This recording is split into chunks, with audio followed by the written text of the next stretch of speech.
Nesta sexta-feira, imagens captadas por satélite indicam um novo avanço das tropas russas.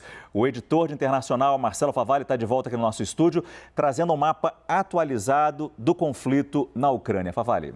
Márcio, então, de novo, é um mapa que a gente fez baseado em dados que são fornecidos por uma organização que tem estudado essa guerra. Então, é um avanço aí, vamos dizer, presumido. A gente não tem certeza absoluta da posição, mas pelo avanço das tropas, de acordo com imagens de satélite e manchas de calor de câmeras termográficas, essas organizações tentam aí apontar quais foram os avanços. Queria começar aqui pela capital Kiev, porque nós temos uma diferença entre o dia 1º de março e o dia 3, ou seja, em 48 horas.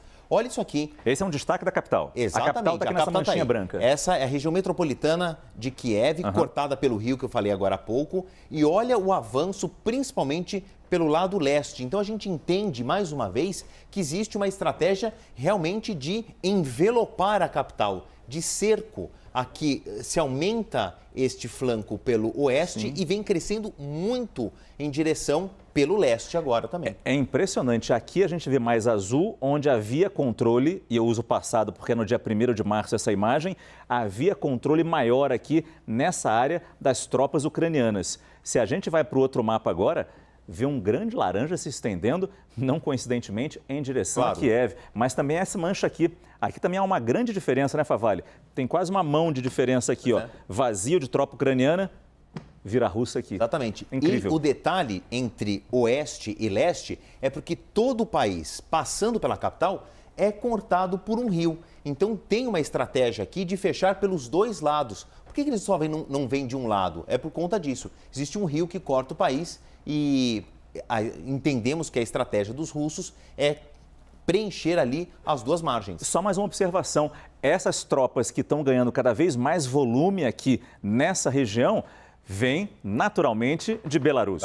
Não vêm necessariamente da Rússia. Chegam aqui porque é essa região toda que a gente está mostrando nesse destaque aqui. Exatamente. E esses triângulos verdes são, segundo essas organizações que observam a movimentação das tropas russas, as bases por onde partem os pelotões. E o que a gente não tinha no dia 1º, no dia 2, aqui é mais uma presença de tropa. Então, partindo cada vez mais para o oeste, preenchendo a parte norte do país. A parte leste, então, está praticamente tomada aqui, de acordo com esses dados dessa organização nos Estados Unidos. A gente vê pequenos avanços aqui também em direção ao oeste. E, de novo, algo que a gente vem chamando a atenção desde ontem.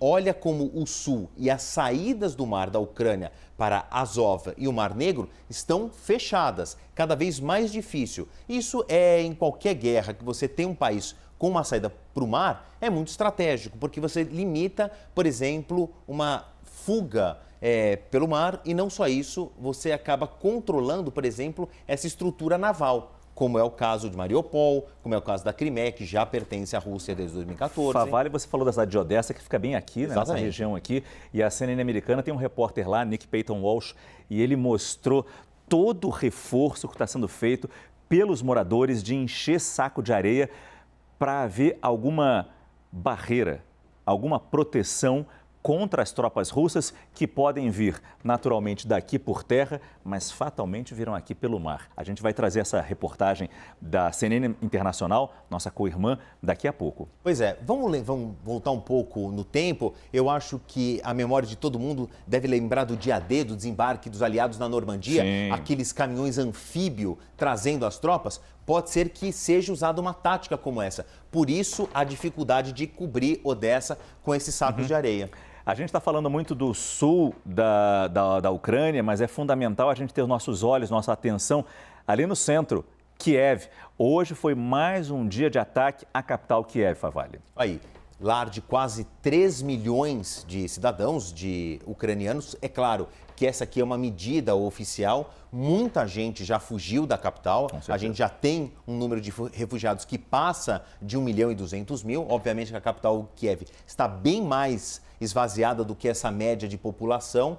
E a gente tem imagens aí de um ataque registrado nessa sexta-feira na capital. Vamos rodar essas imagens, que são, como sempre, imagens que assustam muito. Você está vendo a zona residencial de Kiev.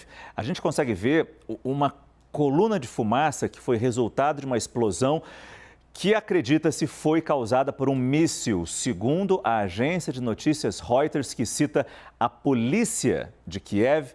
5 adultos e 2 crianças morreram nesse ataque. Definitivamente, as tropas russas, o exército russo, agora ataca deliberadamente. Não há alvos militares, não há alvos governamentais. Os mísseis caem na cidade, nas cidades, aqui no caso, na capital, Kiev. Agora, mais impressionante do que essa coluna de fumaça numa zona residencial foram as imagens registradas em Borodianka. Fica pertinho de Kiev, né, Favali? Cerca de 50 quilômetros da capital. Olha o resultado disso. Parece uma cena tirada de um filme.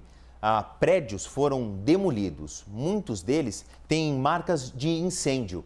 É possível ver também veículos militares incendiados. O Serviço de Emergência ucraniano disse à CNN que cerca de 100 pessoas ainda podem estar presas nos destroços do prédio após um ataque de míssil no dia 2 de março. Os veículos aí incendiados, e eu chamo a atenção que talvez a gente consiga ver um detalhe, a letra V neste veículo aí que aparece à esquerda, mais de um.